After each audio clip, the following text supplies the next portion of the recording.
feel the same as always, or were you feeling the 5 or 6 days off the court?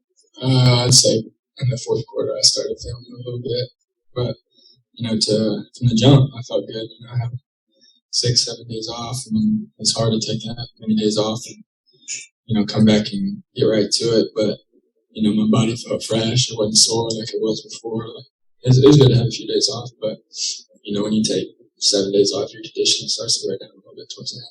What was the week like for you?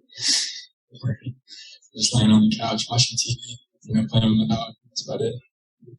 How did you feel? Did you have symptoms? Yeah. I had a scratchy throat. That's about it. Obviously that's better than dealing with symptoms or suffering or anything, but is there a frustration of being out when you feel fine? Yeah, it's a frustration.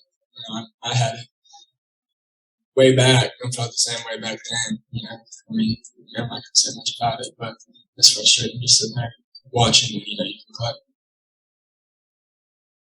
We'll take some questions from Zoom. Brian Bearfield. First of all, welcome back, Garrison. Appreciate you. Yeah.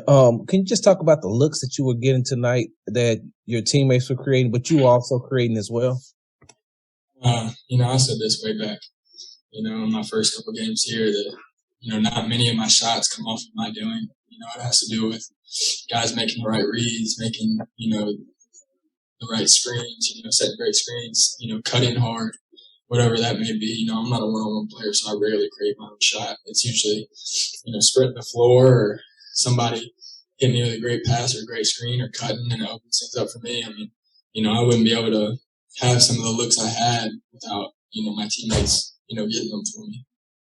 And away from the court, were you able to see things differently from being on the court? Jalen talked about when he was away. KPJ talked about when he was away from the court that they could see things differently. Was that the case for you as well? A little bit. I was just so frustrated watching it, not being able to play. But a little bit. I think defensively more for me. I try to pay attention defensively more than the offensive end because that's really what I try to focus on and improve on. So just watching different guys in the league and watching their tendencies and stuff, that's helpful.